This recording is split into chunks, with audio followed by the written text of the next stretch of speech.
Friends, आज हम बात करेंगे fundamentals of power system protection के बारे में। तो आपको ये पता है कि पावर सिस्टम प्रोटेक्शन कितना इम्पोर्टेंट है, क्योंकि पावर सिस्टम में अगर प्रोटेक्शन सिस्टम आपका सही नहीं रहेगा तो प्रॉब्लम क्या आएगी, आप जो है सिस्टम को हेल्दी तरीके से रन नहीं कर पाएंगे और सिस्टम में डिस्टर्बेंसेस बहुत ज़्यादा रहेगा। इसलिए प्रोटेक्शन सिस्टम का हेल्दी होना पावर सिस्टम में बहुत इंपॉर्टेंट है। तो पावर सिस्टम प्रोटेक्शन में हम आज एक स्टार्ट करेंगे अपना लेक्चर पोएम के साथ में। तो एक पोएम है हमारा जो कि हम लोगों ने कॉलेज टाइम में पढ़ा था, वो था कि whenever there occurs a fault the current should halt, otherwise the current will increase and the stability of the system will decrease, but the relay acts quick and the circuit breaker trips, the faulty part is disconnected and the power system is protected. Thank you Mr. Switchgear, because of you there is little fear. तो इस poem से आपको समझ में आता है कि जब भी कोई फॉल्ट होता है तो करंट को रुकना है। क्यों रुकना है कि अगर करंट नहीं रुकेगा तो क्या होगा, शॉर्ट सर्किट फॉल्ट हो गया, करंट नहीं रुका तो वोल्टेज ड्रॉप करा देगा, फ्रीक्वेंसी ड्रॉप करा देगा, लॉस ऑफ सिंक्रोनाइजेशन हो सकता है, पूरा का पूरा सिस्टम आपका बैठ जाएगा। तो जैसे ही फॉल्ट हुआ, फॉल्ट करंट को रुकना है। तो जैसे ही फॉल्ट करंट को रुकना है, कैसे रुकेगा, रिले आपका जैसे ही फॉल्ट हुआ, सीटी ने सेंस किया, सीटी ने रिले को इनपुट दिया, रिले ने सेंस किया, ब्रेकर को कमांड गया और ब्रेकर ने फॉल्ट को आइसोलेट कर दिया। तो आपका सिस्टम फॉल्ट को आइसोलेट कर दिया और अब बाकी रेस्ट ऑफ द सिस्टम आपका जो है वो हेल्दी रन करेगा। तो इस पोएम से आपको समझ में आ रहा है कि आपका अगर पावर सिस्टम में रिले और स्विच गियर सही काम कर रहा है और उसने फॉल्ट को सही से डायग्नोस करके फॉल्ट को टाइमली आइसोलेट कर दिया, तो आपका बाकी rest of the power system healthy run करेगा। ये आपको इंश्योर करना है। अब हम बात करेंगे fundamentals of power system protection. तो पावर सिस्टम प्रोटेक्शन की जरूरत पड़ती क्यों है? पावर सिस्टम प्रोटेक्शन की जरूरत इसलिए पड़ती है, सबसे पहले इसमें आता है आपका man power safety. Man power safety की बात कैसे आती है, ह्यूमन सेफ्टी की बात कैसे आती है कि जैसे आप कभी कभी सुनते होंगे कि कभी आप जा रहे हैं, कोई आदमी जा रहा है, उसका पैर जो है लाइव वायर में पड़ गया और वो आदमी जो है करंट से मर गया, या कभी आदमी जा रहा है उसके ऊपर तार गिर गया, वो मर गया। तो ये सारी चीजें क्यों होती हैं, क्योंकि आपका रिले जो है उस समय सही से एक्ट नहीं किया। अगर वो तार जमीन पे गिरा तो रिले को फॉल्ट सेंस करना था और उस फीडर को आइसोलेट कर देना था ताकि वो तार डेड रहे और कोई आदमी उसके ऊपर अगर पैर भी रखता है, कुछ भी रखता है, तो उसको कोई भी इंजरी ना हो। तो ये सारी चीजें क्यों होती हैं, ह्यूमन के लिए इम्पोर्टेंट क्यों है, क्योंकि अगर ये फॉल्ट अगर हुआ, मान लीजिए फॉर एग्जांपल कोई आदमी किसी पैनल में काम कर रहा है, किसी ट्रांसफर लाइन में काम कर रहा है, उससे कोई गलती हो गई तो क्या होगा, अगर फॉल्ट आपका 40 से 50 मिली सेकंड में क्लियर हो जा रहा है तो आदमी मरेगा नहीं, उसको बर्न इंजरी होगी, जल जाएगा वो, क्योंकि फ्लैश होगा तो एक बार बर्न तो करेगा लेकिन क्या होगा, वो मरेगा नहीं, उसका हार्ट काम करता रहेगा। हार्ट क्यों काम करता रहेगा कि हार्ट को बंद होने के लिए मिनिमम 100 मिली सेकंड से ज्यादा का करंट वो टाइम देना पड़ेगा आपको। उससे अगर कम टाइम है तो हार्ट आपका काम करता रहेगा, आदमी कॉन्शियस रहेगा, सिर्फ उसको बर्न इंजरी आएगी। तो जितना जल्दी आपका फॉल्ट क्लियर होगा उतना ज्यादा आदमी आपका सेफ रहेगा, उसको इंजरी होगी लेकिन आदमी सेफ रहेगा। दूसरा क्या है, आपका इक्विपमेंट सेफ्टी आता है। तो इक्विपमेंट सेफ्टी क्या होता है कि मान लीजिए आपका फॉल्ट हुआ, फॉल्ट होगा, अगर मिनिमम टाइम में फॉल्ट क्लियर हो गया तो इक्विपमेंट में जो डैमेज होना है वो मिनिमम होगा, उसको आप रिपेयर करके तुरंत सिस्टम को हेल्दी कर सकते हैं। नहीं तो अगर आपका फॉल्ट करंट बहुत देर तक रह गया तो आपके जो इक्विपमेंट की शॉर्ट सर्किट करंट रेटिंग है, जैसे बस बार की आप 25 किलो एम्पियर एक सेकंड के लिए देते हैं, 31.5 किलो एम्पियर एक सेकंड के लिए देते हैं, 40 किलो एम्पियर एक सेकंड के लिए देते हैं, तो अगर उससे ज्यादा देर के लिए फॉल्ट करंट रह गया तो बस बार मेल्ट कर जाएगी। अगर आपका ब्रेकर का short time current rating 1 second का है और उससे ज्यादा देर करंट रहेगा तो ब्रेकर आपका फेल हो सकता है। तो ये सारी चीजें इंपॉर्टेंट है, रिले कितना फास्ट एक्ट किया तो आपका शॉर्ट टाइम करंट रेटिंग के अंदर ही फॉल्ट क्लियर हो गया उसका, और आपका बाकी का सिस्टम जो है वो आइसोलेट हो गया और आपका डैमेज इक्विपमेंट का मिनिमम हुआ। और तीसरा क्या है, स्टेबिलिटी ऑफ द सिस्टम, जो आपको बार बार बता रहे हैं कि अगर फॉल्ट हुआ, फॉल्टी करंट आपका जो है मिनिमम टाइम में आइसोलेट हो गया तो आपका रेस्ट ऑफ द सिस्टम जो है वो हेल्दी रन करता रहेगा। तो ये आपका मेन रिक्वायरमेंट है पावर सिस्टम प्रोटेक्शन की, पूरे सिस्टम को हेल्दी रन करने के लिए। अब जब हमको पावर सिस्टम अगर रन करना है तो हमको उसका रिले जो लगाते हैं पावर सिस्टम में, जो हमारा ब्रेन है वो क्या है, रिले है। बाकी सारी चीजें जैसे सीटी है, ये सारी चीजें क्या है, वो रिले को इनपुट दे रही है, उसको भी सही काम करना है। आपका ब्रेकर है, उसको भी सही काम करना है कि अगर रिले का इनपुट आता है तो ब्रेकर को टाइमली आइसोलेट कर देना है सिस्टम को। तो ये सारी चीजें क्या है आपका क्वालिटी ऑफ प्रोटेक्टिव रिलिंग। तो प्रोटेक्टिव रिलिंग में सबसे पहला जो है रिले में क्या होना चाहिए, रिलायबिलिटी। रिलायबिलिटी क्या है कि आपका रिले को जब जरूरत पड़े तब ऑपरेट होना है, जब रिले का काम आया तब उसको ऑपरेट नहीं करेगा तो हम लोग क्या बोलते हैं कि सिस्टम रिलायबल नहीं है। रिले हो सकता है किसी सिस्टम में लगा है, उस सिस्टम में 2 साल तो कोई प्रॉब्लम नहीं आई, 2 साल के बाद अगर रिले में प्रॉब्लम, सिस्टम में प्रॉब्लम आई तो रिले को फॉल्ट को सेंस करना है और उस सिस्टम को आइसोलेट करना है। अगर नहीं करेगा तो भी दिक्कत है। अगर किसी सिस्टम में फॉल्ट आया और नहीं ऑपरेट किया तो डैमेज ज़्यादा होगा। अगर फॉल्ट नहीं आया और रिले ऑपरेट कर दिया तो उसको हम लोग क्या बोलते हैं, न्यूसेंस ट्रिपिंग, वो भी नहीं होना है। कभी कभी हम लोग बोलते हैं कुछ नहीं मिला, रिले ऑपरेट कर गया, इसका मतलब कि हमारा कहीं ना कहीं सेटिंग का इशू या कुछ इशू है जिसके चलते रिले माल ऑपरेट किया, वो भी नहीं होना है। और रिले जब प्रॉब्लम आया है उस केस में रिले को सही से ऑपरेट करना है, टाइमली ऑपरेट करना है ताकि उस सिस्टम को आइसोलेट कर दे और आपका बाकी का सिस्टम हेल्दी चलता रहे। फिर आपका रिले का जो प्रोटेक्टिव रिले है उसका जो दूसरा इंपॉर्टेंट क्वालिटी क्या होना चाहिए, सिलेक्टिविटी। सिलेक्टिविटी क्या होता है रिले में कि आपने रिले को जिस फॉल्ट के लिए लगाया है केवल वही फॉल्ट ऑपरेट करे, मतलब फॉल्ट हुआ, फॉल्टी पार्ट डिस्कनेक्ट हो जाए रिले सेंस करके और बाकी rest of the system healthy run करता रहे, तो that is called selectivity. Selectivity में 2 चीज होता है, एक होता है एब्सोल्यूट सिलेक्टिविटी, एक होता है आपका रिलेटिव सिलेक्टिविटी। एब्सोल्यूट सिलेक्टिविटी क्या होता है, जब आपका यूनिट बेस्ड प्रोटेक्शन रहता है, जैसे आप डिफरेंशियल के केस में करते हैं, आरईएफ के केस में करते हैं कि यूनिट प्रोटेक्शन देते हैं। आप एक जोन के लिए आपने उसको रिले को सेट कर दिया, उस जोन के ही प्रोटेक्शन को वो सेंस करेगा। अगर वहाँ कोई फॉल्ट होता है तो उस जोन को सेंस करेगा और रिले ऐड करके उस जोन को आइसोलेट कर देगा। रिलेटिव में क्या होता है, टाइम ग्रेडेड सिस्टम रहता है, उसमें क्या करते हैं हम, जैसे आपका रहता है 220 33 केवी सिस्टम, 450 केवी सिस्टम, उसको हम लोग टाइम ग्रेडेड कर देते हैं। टाइम ग्रेडेड कर देते हैं मतलब सारे लोग उस फॉल्ट को देखेंगे, लेकिन कौन ऐड करेगा, नीचे वाला 415 वोल्ट में अगर फॉल्ट हुआ तो केवल 415 वोल्ट वाला ही रिले ऐड करेगा, बाकी सारे उस फॉल्ट को देखेंगे लेकिन वो उसको ऑपरेट नहीं करने देंगे, तो that is called selectivity. Then third is आपका क्या आता है, स्पीड। स्पीड जो है वो बहुत इंपॉर्टेंट है रिले के केस में। तो स्पीड क्या होता है, जैसे भी हमने आपको बताया कि अगर फॉल्ट हुआ और फॉल्ट अगर मिनिमम टाइम में आइसोलेट हो गया तो आपका जो डैमेज है वो क्या है, मिनिमम होगा, चाहे वो ह्यूमन का हो चाहे इक्विपमेंट का हो, और स्टेबिलिटी ऑफ द सिस्टम जो है वो भी स्मूथ रहेगा। तो आपका स्पीड बहुत इंपॉर्टेंट है, लेकिन वो स्पीड कब इंपॉर्टेंट है, जैसे मान लिया आपने इंस्टेंटेनियस सेटिंग डाला तो उस केस में स्पीड इंपॉर्टेंट है। बस बार प्रोटेक्शन में जैसे हम कोई टाइम डिले नहीं डालते रिले में, तो उस केस में आपका 40 मिलीसेकंड में फॉल्ट क्लियर हो जाना चाहिए, जितना मिनिमम टाइम में होगा, क्योंकि बस बार के केस में फॉल्ट करंट बहुत हैवी फ्लो करता है, तो उस केस में जितना जल्दी फॉल्ट आइसोलेट होगा उतना आपका डैमेज मिनिमम होगा। तो स्पीड उस केस में बहुत इंपॉर्टेंट है। लेकिन स्पीड के साथ साथ एक चीज और इम्पोर्टेंट है कि हमारा स्पीड से इसमें यहाँ पे है कि हमने जो रिले को टाइम डिले डाला है, मान लिया हमने किसी रिले में 100 मिलीसेकंड का टाइम डिले डाला है तो 100 मिलीसेकंड बाद ही उसको ऑपरेट होना है, तो दैट इज उसका वो स्पीड है। तो ये स्पीड एक बहुत इंपॉर्टेंट है। फिर उसके बाद में एक हमारा आता है डिस्क्रिमिनेशन। रिले का एक फीचर है डिस्क्रिमिनेशन। अब आपका डिस्क्रिमिनेशन क्या है, डिस्क्रिमिनेशन को रिले को पता होना चाहिए कि ये फॉल्ट है, ये फॉल्ट नहीं है। जैसे फॉर एग्जांपल आपने ट्रांसफार्मर, बड़ा ट्रांसफार्मर चार्ज किया, जब हम लोग ट्रांसफार्मर को चार्ज करते हैं तो क्या होता है, हार्मोनिक्स आते हैं, मैग्नेटाइजिंग इंडक्स करंट आता है, तो magnetising inrush current 7 to 8 times of full load current आता है। तो हमारा जो रिले है उसको ये पता रहना चाहिए कि ये ट्रांसफार्मर चार्ज हुआ है, ये जो करंट आया है it is because of magnetising inrush. तो क्या करना चाहिए, उस फॉल्ट को एज ए फॉल्ट नहीं देखना है और उसको उस समय रिले को ब्लॉक करना है ताकि आपका ट्रांसफार्मर अननेसेसरी ट्रिप ना करे, तो that is called discrimination feature. जैसे आप मान लीजिए ग्रिड के साथ जुड़े हैं, ग्रिड में पावर स्विंग्स आते हैं, तो रिले को पावर स्विंग्स को ब्लॉक करना है ताकि अननेसेसरी आपका सिस्टम में ट्रिपिंग्स ना आए, आपकी लाइन ट्रिप ना करे, आपका सिस्टम ट्रिप ना करे। तो ये रिले में एक फीचर होता है डिस्क्रिमिनेशन फीचर, ताकि वो फॉल्ट को और नॉन फॉल्ट को डिस्क्रिमिनेट कर पाए।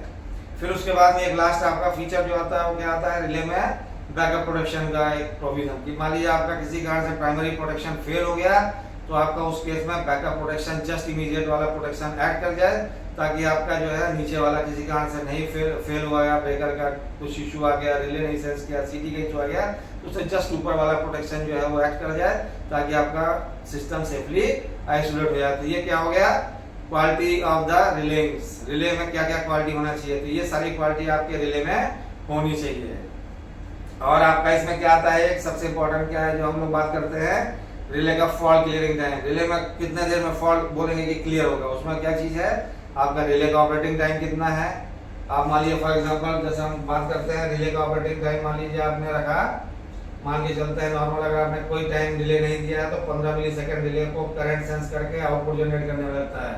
आपका ब्रेकर का ट्रिपिंग टाइम मान लीजिए फॉर एग्जांपल आपका 20 मिली सेकेंड है, तो आपका नेट क्लियरिंग टाइम कितना हो गया 15 + 20 तो 35 मिली सेकेंड, मतलब आपका फॉल्ट मैक्सिमम 40 मिली सेकेंड में क्लियर हो जाएगा। तो ये क्या होता है, ब्रेकर का फॉल्ट क्लियरिंग टाइम होता है। मतलब आपका सिस्टम का फॉल्ट क्लियरिंग टाइम कोई पूछता है कितना है, तो हम लोग क्या बोलेंगे, रिले का टाइम प्लस ब्रेकर का ट्रिपिंग टाइम कितना है, ये दोनों ऐड कर देंगे तो आपका फॉल्ट क्लियरिंग टाइम आ जाएगा। मानिए फॉर एग्जांपल इसमें हमने रिले में 100 मिली सेकेंड का टाइम डिले डाल रखा था इंटेंशनली, तो क्या हो जाएगा इसका 115 मिली सेकेंड हो जाएगा, और ये 20 मिली सेकेंड हो जाएगा, तो आपका कितना हो गया 135 मिली सेकेंड हो गया। तो आपका जो है फॉल्ट कितने देर में 140 मिली सेकेंड में मैक्सिमम आपका फॉल्ट क्लियर हो जाएगा। तो ये कहलाता है आपका फॉल्ट क्लियरिंग टाइम। अब इसमें जो सबसे इंपॉर्टेंट चीज आपको हम बार बार बता रहे हैं क्या है कि कभी भी जो हमारा प्रोटेक्शन सिस्टम है वो क्या है, फॉल्ट करंट को फीड होने से नहीं रोक सकता है। फॉल्ट अगर होगा तो फॉल्ट करंट फीड होगा ही होगा, लेकिन रिले का काम क्या है कि अगर फॉल्ट फीड हुआ मिनिमम टाइम में उसको सेंस करे और ब्रेकर को कमांड दे और ब्रेकर जो है वो ट्रिप हो जाए और फॉल्टी पार्ट आपका डिस्कनेक्ट हो जाए। अब इसमें जो सबसे इंपॉर्टेंट फीचर आता है वो क्या आता है, रिले कोऑर्डिनेशन।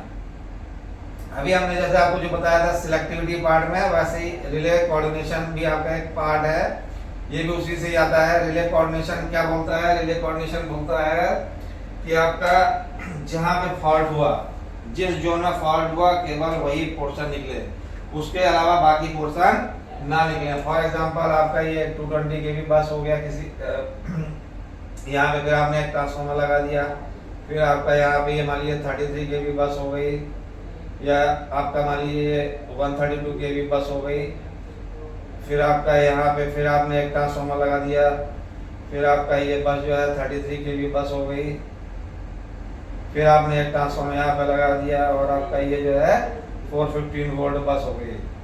ये सारे आपके ब्रेकर्स हो गए। यहाँ से भी कहीं से एक सोर्स आपका ये मान लीजिए सोर्स एक आ रहा था, यहाँ से कहीं से भी एक सोर्स ये आ रहा है। अब मान लीजिए आपका रिले कोऑर्डिनेशन कैसा होना चाहिए कि आपका अगर यहाँ कोई फॉल्ट होता है, फॉर एग्जांपल यहाँ फॉल्ट हुआ, तो क्या है सिर्फ इस ब्रेकर को निकलना है, ये भी फॉल्ट सेंस करेगा, ये भी फॉल्ट सेंस करेगा, क्योंकि ये सोर्स ऊपर से आ रहा है, सोर्स पावर फ्लो ऐसे हो रहा है। तो क्या है फॉल्ट करंट अगर यहाँ हुआ तो जो फॉल्ट करंट है ये फॉल्ट करंट फीड करेगा, यहाँ से भी आपका जो है पूरे सिस्टम से यहाँ भी फॉल्ट करंट फीड कर, ये भी फॉल्ट करंट फीड करेगा, ये भी करेगा, ये भी फॉल्ट करंट फीड करेगा, क्योंकि सारा सिस्टम जुड़ा हुआ है। लेकिन क्या है सिर्फ रिले इस टाइप से कोऑर्डिनेट रहना चाहिए कि केवल इस फॉल्ट को देख के ये रिले ऑपरेट करे, तो आपका ये सिस्टम यहाँ से आइसोलेट हो गया, बाकी रेस्ट ऑफ द सिस्टम यहाँ से लेके यहाँ तक ये हेल्दी चलेगा। अगर मान लीजिए यहाँ पे पैरेलल में एक और सेम सिस्टम लग रहा था तो आपका ये सिस्टम पूरा एज इट इज हेल्दी चलता रहता, सिर्फ ये वाला फॉल्ट सेंस करके ये वाला ब्रेकर निकल जाता। फॉर एग्जांपल यहाँ फॉल्ट होता तो क्या होता, यहाँ फॉल्ट होता तो आपका ये वाला ब्रेकर सिर्फ निकलना चाहिए, ये बाकी ऊपर रेस्ट ऑफ द सिस्टम इसको डिस्टर्ब नहीं होना है। यहाँ फॉल्ट होगा, ये फॉल्ट को फीड करेगा, सोर्स ये भी है, सोर्स ये भी है, सारा सोर्स है, लेकिन सिर्फ इस ब्रेकर को निकलना है ताकि आपका rest of the system healthy चलता रहे। तो ये कहलाता है आपका रिले कोऑर्डिनेशन। रिले कोऑर्डिनेशन मतलब जहाँ पे फॉल्ट हो सिर्फ वो सेक्शन निकले, उसके अलावा बाकी सेक्शन पूरा हेल्दी चलता रहे, उस हिसाब से हमको रिले का सेटिंग करना है ताकि हमारा पूरा का पूरा सिस्टम हेल्दी चल सके।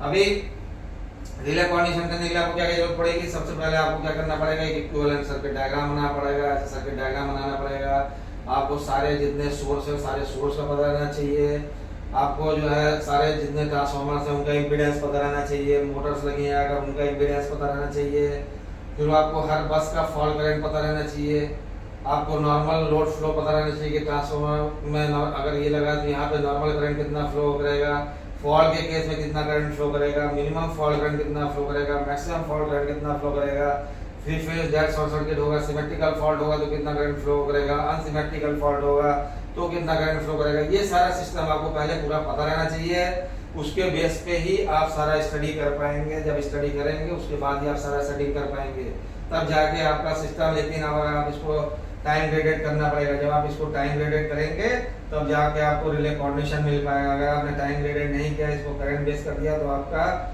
रिले कोऑर्डिनेशन जो है फेल हो सकता है। तो इसको जब बड़ा सिस्टम रहता है, बहुत कॉम्प्लिकेटेड सिस्टम रहता है, तो उसको हम क्या करते हैं, सॉफ्टवेयर के थ्रू भी कर लेते हैं। और इसको हम क्रॉस चेक करना चाहें तो इसको हम लोग अपना क्रॉस चेक भी कर सकते हैं, अगर आप मैनुअल क्रॉस चेक करना चाहें तो।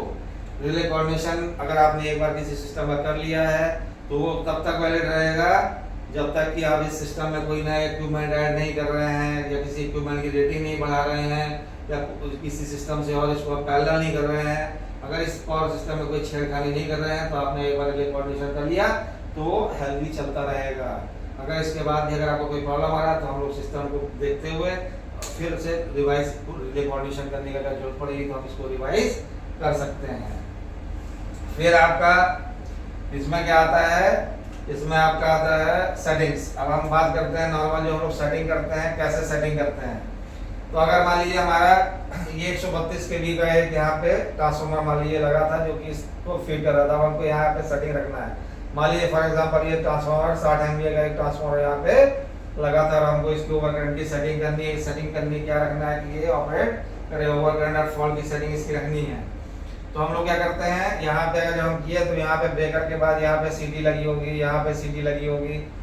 तो ये वाला अगर हम ये चाहते हैं कि इस बस में कोई प्रॉब्लम आए और ये ब्रेकर ट्रिप कर जाए तो हमको क्या रखना पड़ेगा, तो हमको यहाँ पे जो देखना पड़ेगा कि 132 kV साइड इसका फॉल्ट करंट कितना आएगा वो हमको पता रहना चाहिए, पहला पॉइंट यहाँ पे। दूसरा हमको इसका फुल लोड करंट पता चल जाएगा। मान लीजिए फॉर एग्जांपल 60 MVA का ट्रांसफार्मर है तो 60 MVA का ट्रांसफार्मर का 132 kV अगर हम बात करते हैं तो फुल लोड करंट कितना आएगा, अप्रॉक्स 300 एम्पियर आएगा। ठीक है ना। तो ये हो गया इस ट्रांसफार्मर का फुल लोड करंट। अब यहाँ जो सीटी लगाए हैं फॉर एग्जांपल ये सीटी मान लीजिए 400/1 एम्पियर की सीटी लगी है। तो अगर ये 400/1 एम्पियर की सीटी लगी तो यहाँ पे हमारा सीटी रेशियो कितना लिखना पड़ेगा हमको, 400/1 एम्पियर। तो अभी हम यहाँ पे जब 400/1 लिखे तो हमारा जो आई नॉर्मल जिसको हम बोलते हैं नॉर्मल करंट कितना हो गया, सीटी का प्राइमरी करंट हो गया। तो आई नॉर्मल यहाँ पे हो गया 400 एम्पियर। अब हम और इसको जब हम सेकेंडरी के टर्म में बात करेंगे तो आई नॉर्मल कितना हो जाएगा हमारा 1 एम्पियर। ठीक है ना, क्योंकि सीधी का सेकेंडरी 1 एम्पियर है, प्राइमरी के रिस्पेक्ट में 400 एम्पियर हो गया। तो अभी हमारा ट्रांसफार्मर का मान लीजिए 300 एम्पियर फुल लोड करंट आया। तो ट्रांसफार्मर का फुल लोड करंट अगर हम बात करेंगे तो फुल लोड करंट जो है ट्रांसफार्मर का इन टर्म्स ऑफ सीटी प्राइमरी की अगर हम बात करेंगे आई नॉर्मल तो कितना हो गया 0.75 और आई नॉर्मल हो गया, मतलब 400 एम्पियर है 300 का करेंगे तो 75% आएगा, तो 0.75 ऑफ आई नॉर्मल हो गया।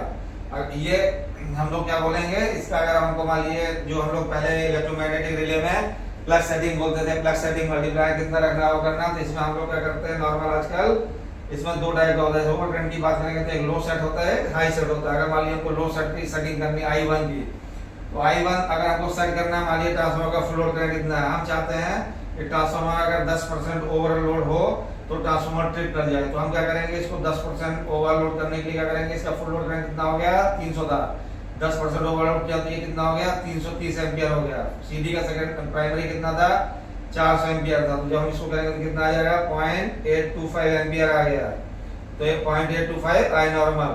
तो हम जो I1 का सेटिंग करेंगे तो कितना करेंगे हम, I1 is equal to 0.825 IN कर दिए, 0.825 IN कर दिए, मतलब कि अगर इन केस 110% तक करंट जाता है, इतना तक जाएगा करंट, कुछ नहीं होगा। इससे थोड़ा सा भी करंट अगर एक्सीड करता है तो आपका क्या करेगा I1 जो है वो फॉल्ट सेंस करेगा, फॉल्ट नहीं है ओवरलोड सेंस करेगा, वो ऐसे फॉल्ट ट्रीट करेगा लोड सेट का, और रिले कमांड देगा ब्रेकर को, और आपका ब्रेकर ऑपरेट हो जाएगा और आपका ये ट्रांसफार्मर जो है यहाँ से ब्रेकर निकल जाएगा, नीचे का सिस्टम आपका पावर गया।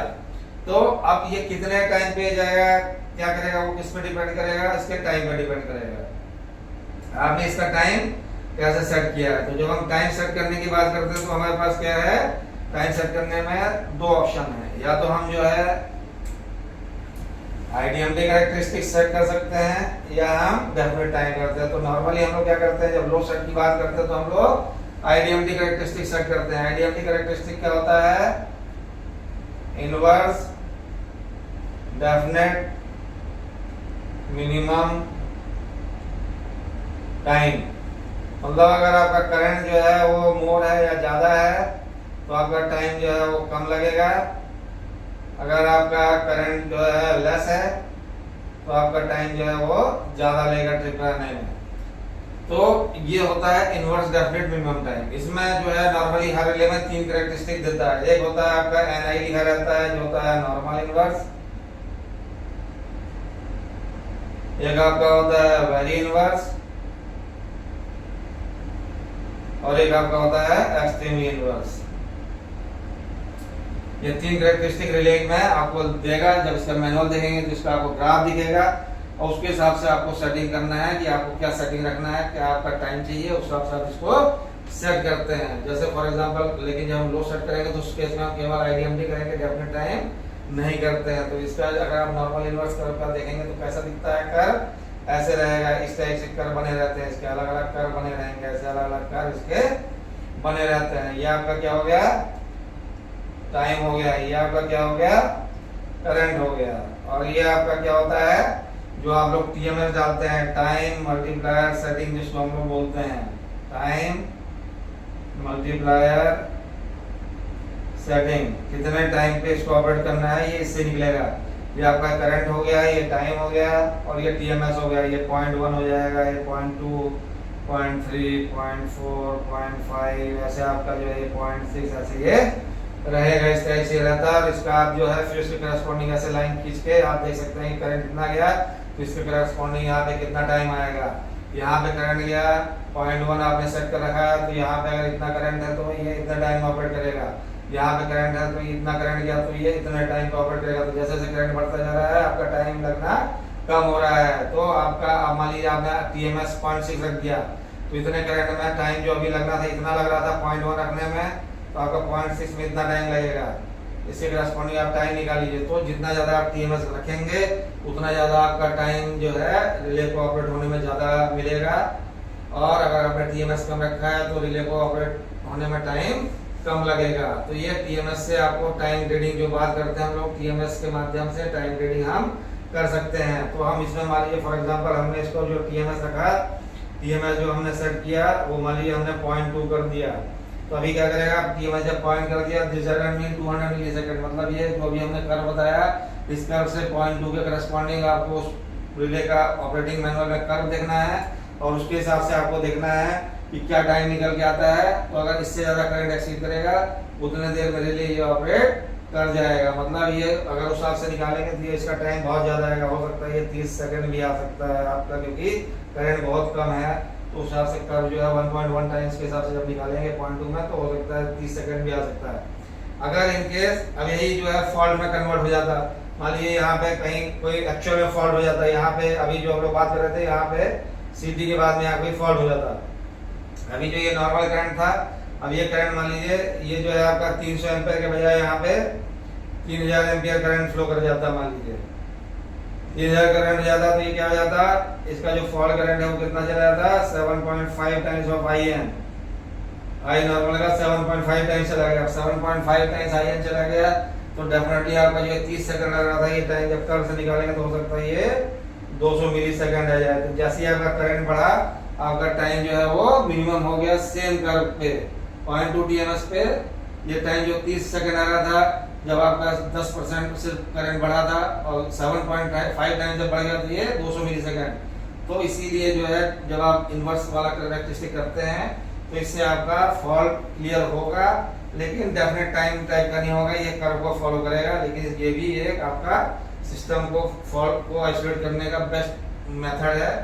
और आपका इससे टाइम रीडिंग मिल जाएगा कि आपका यहाँ फॉल्ट होगा तो ये नहीं निकलने देगा, यहाँ होगा तो ये नहीं निकलने देगा। आप हिसाब से टाइम रेट करके करेंगे कि ताकि यहाँ अगर मान लीजिए 100 मिली सेकंड में फॉल्ट ऑपरेट हुआ तो सेम फॉल्ट पे अगर ये यहाँ 100 मिली सेकंड पे क्लियर नहीं होगा तो ये 200 मिली सेकंड बाद जाएगा, ये 250 मिली सेकंड बाद जाएगा, तब जाके ये सिस्टम जो है आपका रिलायबल हो पाएगा। अगर आपका ये हो गया एक नॉर्मल आईडीएमटी कैरेक्टरिस्टिक वाला। अगर हम इसको मान लीजिए एक इंस्टेंटेनियस सेटिंग करते हैं, ओवर करंट का इंस्टेंटेनियस सेटिंग करते हैं, तो अब जब हम इंस्टेंटेनियस सेटिंग करते हैं जो होता है जिसको हाई सेट भी बोलते हैं, जब हम इसका सेटिंग करेंगे तो इसमें क्या ध्यान रखना है हमको कि हमको इस बस पे मैक्सिमम फॉल्ट करंट कितना जा सकता है ये पता रहना चाहिए। हमको पता चल गया कि इस बस पे मान लीजिए मैक्सिमम फॉल्ट करंट जो है वो 18 किलो एम्पियर जा सकता है। ठीक है, तो हमारा मतलब अगर कोई फॉल्ट हुआ तो मैक्सिमम करंट कितना जा सकता है, 18,000 एम्पियर जा सकता है।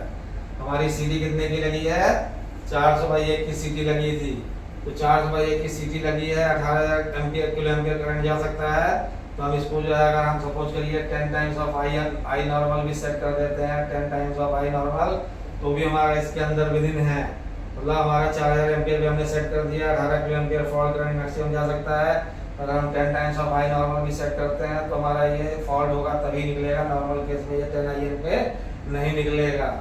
तो ये जो मैक्सिमम फॉल्ट करंट आता है इसका इंस्टेंटेनियस सेटिंग नॉर्मली 40 से 50% भी अगर आपने कर दिया मैक्सिमम फॉल्ट करंट का, तो आपके सारे फॉल्ट ऑलमोस्ट कवर हो जाएंगे। क्योंकि जब फॉल्ट होता है तो फॉल्ट का अपना कुछ एक रेजिस्टेंस होता है, इम्पीडेंस होता है, तो जितना फॉल्ट करंट निकालते हैं ये इतना फॉल्ट करंट तभी जाएगा जब आपका यहाँ पे डेड शॉर्ट सर्किट होगा, तो ही इतना करंट जाएगा, नहीं तो बाकी हर फॉल्ट का कुछ अपना इम्पीडेंस रहेगा तो करंट इससे हमेशा कम रहेगा। तो हम लोग इसीलिए इंस्टेंटेनियस को 40 से 50% ज़्यादा सेट नहीं करते हैं। और इसमें जो हम कैरेक्टरिस्टिक की बात करते हो क्या होता है, डेफिनेट टाइम कैरेक्टरिस्टिक इसमें हम सेट करते हैं। अब आप डेफिनेट टाइम की बात करेंगे तो डेफिनेट टाइम जैसे भी इसमें IDMT में ये डिपेंडेंट ऑन करंट था, करंट कम रहेगा तो टाइम ज़्यादा लगेगा, करंट ज़्यादा रहेगा तो टाइम कम लगेगा। लेकिन डेफिनेट टाइम क्या है, ये इंडिपेंडेंट ऑफ करंट है, इसका करंट से कोई लेना देना नहीं है। करंट कुछ भी रहे, ये इसका टाइम फिक्स है, इसको टाइम चेंज नहीं होगा। अगर मान लीजिए फॉर एग्जांपल अगर आपने इसको सेट कर दिया, तो एक सेटिंग रख दी आपने, मान लीजिए इसको सेट कर दिया 40 मिली सेकेंड आपने यहाँ पे सेट कर दिया कि ये इतना 10 IN जाए, तो ये 40 मिली सेकेंड में ऑपरेट कर जाए, तो 10 IN जाएगा तो भी 40 मिली सेकेंड पे करेगा। ये वाला अगर मान लीजिए 15 IN जाता है तो भी ये 40 मिली सेकेंड में ऑपरेट होगा।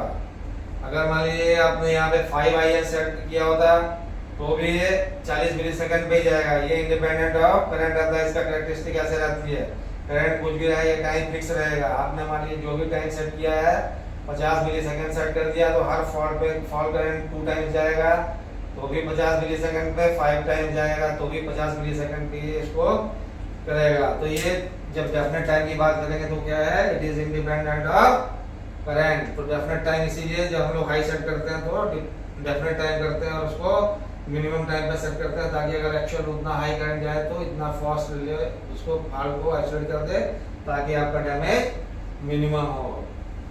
ये तो हो गया आपका ओवर करंट सेटिंग बेसिक कैसे करते हैं। अगर हम सेम ऐसी अर्थ फॉल्ट की बात करते हैं तो अर्थ फॉल्ट में भी हम लोग नॉर्मली क्या होता है, अर्थ फॉल्ट जो है आपका वो क्या होता है, जब हम लोग अर्थ फॉल्ट की बात करते हैं I0 जिसको बोलते हैं नॉर्मली, तो I0 हमारा जो क्या होता है अर्थ फॉल्ट, वो जो होता है IR plus IY plus IB। ये नॉर्मली कितना होना चाहिए, अगर सिस्टम बैलेंस चल रहा है तो 0 एम्पियर होना चाहिए। तो हम लोग क्या करते हैं, इसीलिए जब हम लोग लो सेट की बात करते हैं, IE की जो बात करते हैं लो सेट, इसीलिए हम लोग इसको कितना रखते हैं नॉर्मली 10% से लेके 20% ऑफ आई नॉर्मल रखते हैं इसको। जैसे अभी जो 400/1 का CD था, 300 एम्पियर का ट्रांसफार्मर था फुल लोड करंट का, तो इसका अगर हम जब 10% की बात करेंगे तो कितना हो जाएगा, ये 40 एम्पियर हो जाएगा। मतलब इसको हम लोग नॉर्मली कितना सेट करेंगे, 0.1 ऑफ आई नॉर्मल या 0.2 ऑफ आई नॉर्मल। क्यों, क्योंकि एक्चुअल में आपका करंट तो 0 रहना चाहिए। तो अगर अनबैलेंस होता है IR plus IY plus IB current unbalance होता है, और वो अनबैलेंस जो है डिफरेंस अगर आपने 0.1 सेट किया है, 40 एम्पियर से ज़्यादा डिफरेंस आ जाता है तीनों में करंट में, तो यहाँ पे आपको रिजल्टेंट करंट अगर ये तीनों का सम इस 40 एम्पियर से ज़्यादा मिल जाएगा तो ये रिले ऑपरेट करेगा। और फिर इसमें सेम चीज़ आएगी जो TMS आपको हमने कर्व बताया था, वही कर्व को फॉलो करेगा जो आपने सेट किया है 0.2 या 0.3, इसका एक कर्व देगा, उस कर्व से इसका आपका टाइम निकल जाएगा और उतना टाइम पे रिले ऑपरेट करा देगा। इसका भी जब हम लोग हाई सेट की बात करेंगे, हाई सेट की जब बात करेंगे तो इसको हम लोग जो है नॉर्मली 1 टाइम्स ऑफ IN रख देते हैं।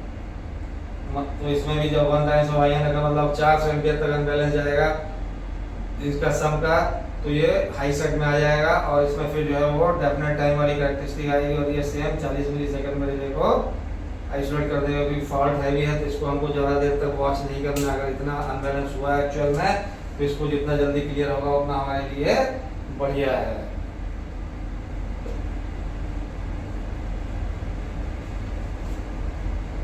ये क्या हो गया आपका आईडीएमटी और डेफिनेट टाइम का। अभी जो टाइम रीडिंग जो रिले कोऑर्डिनेशन की बात आ रही थी, जस्ट आपको एक एग्जांपल से बता देते हैं। फॉर एग्जांपल मान लीजिए यहाँ पे आपका बस का फॉल करंट 50 किलो एम्पियर था, मान लीजिए बस का फॉल्ट करंट 50 किलो एम्पियर है। इस बस का भी हम लोग बात करते हैं, इस बस का हो सकता है फॉल्ट करंट जो है 20 किलो एम्पियर जो भी है। अब मान लीजिए यहाँ पे फॉल्ट हुआ था ये, और यहाँ पे करंट जो है वो 25 किलो एम्पियर फ्लो कर गया, 25 किलो एम्पियर फ्लो कर गया। यहाँ पे मान लीजिए आपका जो सीटी लगी थी फॉर एग्जांपल 5000/1 की सीटी लगी थी, तो आपका क्या हो गया, आपने मान लीजिए यहाँ पे इंस्टेंटेनियस जो सेटिंग की थी, आई इंस्टेंटेनियस वाली जो की थी, आई सेट जिसको बोलते हैं, ये अगर सेटिंग मान लीजिए आपने इससे कितना हो गया 5000 का 5 टाइम्स हो गया। तो अगर मान लीजिए आपने इसको 4 मैं इसको रखा था 4 टाइम्स ऑफ आई नॉर्मल रखा था, तो ये क्या करेगा, जैसे ही 25 किलो एम्पियर फॉल करंट गया तो ये इसके लिए इसने सेंस किया, और ये इसको क्या करेगा, आपने मान लीजिए 40 मिली सेकंड में आपने इसका टाइम डाला था, तो 40 मिली सेकंड और ब्रेकर का टाइम लेके ये 60-70 मिली सेकंड में फॉल्ट को क्लियर कर देगा। अब क्या है, ये जो 25 किलो एम्पियर फ्लो किया है, ये यहाँ भी फ्लो किया है और यहाँ भी फ्लो करेगा, करंट तो यहीं से आ रहा है, यहाँ भी फ्लो करेगा। अगर मान लीजिए यहाँ पे 25 किलो एम्पियर है, ये कन्वर्ट करेंगे, हो सकता है इसके लिए यहाँ पे जब हमने कन्वर्ट किया तो ये यहाँ पे 3 किलो एम्पियर ही आ रहा हो, उसके लिए इस पॉइंट पे 3 किलो एम्पियर ही आ रहा हो। तो जब 3 किलो एम्पियर आ रहा होगा, लेकिन यहाँ पे जब सीटी की हम बात करेंगे तो हो सकता है सीटी यहाँ पे 300/1 की लगी हो। जब 300/1 की सीटी लगेगी और आपने मान लीजिए फॉर एग्जांपल यहाँ पे आपने इसका कितना सेट कर दिया, मान लीजिए इसको भी आपने रेटर मान लीजिए 5 पे सेट कर दिया था, 5 टाइम्स ऑफ आई नॉर्मल पे सेट कर दिया था, तो क्या होगा, ये करंट तो 25 किलो एम्पियर चला गया, तो यहाँ पे 3000 एम्पियर जाएगा। आपने सेट किया इसे 5 टाइम्स पे, तो ये भी 40 मिली सेकंड में निकल जाएगा।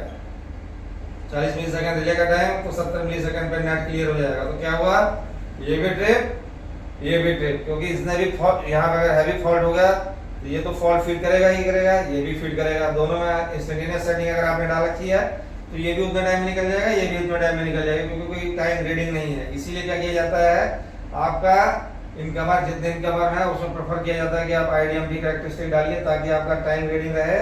और जो रिले कोऑर्डिनेशन में बात चल रही थी कि अगर यहाँ फॉल्ट हो तो ये निकले, यहाँ हो तो ये निकले, उससे जस्ट ऊपर वाला निकले, उसके नीचे फॉल्ट से 3-4 स्टेज का प्रोटेक्शन ऑपरेट ना करे। इसलिए इसको टाइम रेटेड ही हमको प्रोटेक्शन करना चाहिए, ताकि आपको नेसेसरी टाइम डिले मिल जाए। सिर्फ आप जब इक्विपमेंट की बात करते हैं, इंडिविजुअल इक्विपमेंट में आप सेटिंग दीजिए, ताकि अगर उस इक्विपमेंट में कहीं फॉल्ट होता है तो आपका सिस्टम इमीडिएटली आइसोलेट हो जाए। इसके बाद में आपका जो बात आता है, एक आता है लास्ट जो है वो है इकोनॉमी।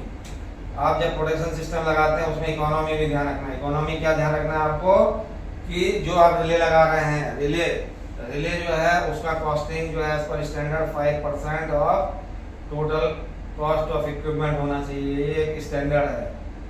ये भी एक चीज ध्यान रखना है। मान लीजिए फॉर एग्जांपल आपका एक कोई इक्विपमेंट है जिसकी कॉस्टिंग 1 करोड़ रुपए है, तो आप इसमें मैक्सिमम जो रिले लगा सकते हो कितने का लगा सकते हैं, 5 लाख का लगा सकते हैं। अगर ये इक्विपमेंट 10 करोड़ का है तो आप मैक्सिमम रिलेंगे इसमें 50 लाख की लगा सकते हैं, इससे ज़्यादा नहीं लगाना है। अगर इससे ज़्यादा लगा रहे हैं तो सिस्टम आपका इकोनॉमिकल नहीं कहलाएगा। ये भी आपको ध्यान रखना है कि कॉस्टिंग जो है वो रिले की कॉस्टिंग 5% से ज़्यादा नहीं होना चाहिए उस इक्विपमेंट के कॉस्ट से। ये एक बहुत बड़ा फैक्टर है, इसको आपको ध्यान रखना है। तो होप फ्रेंड्स, मैंने जो है इसमें सारे पॉइंट्स कवर कर लिए हैं। आपको अगर कोई क्वेरी आती है इसमें, अगर कुछ इसमें आपको लगता है कि इसमें आपको कुछ और पूछना है, तो आप हमसे कमेंट्स में लिख करके पूछ सकते हैं, हम आपको सारे पॉइंट्स क्लियर कर देंगे। अगर आपको फ्रेंड्स वीडियो पसंद आया हो तो आप मेरे प्लीज़ वीडियो को इस बार सब्सक्राइब जरूर करिएगा और इसको शेयर करिएगा, ताकि मैक्सिमम लोग इसका फ़ायदा उठा पाएँ। Thanks friends.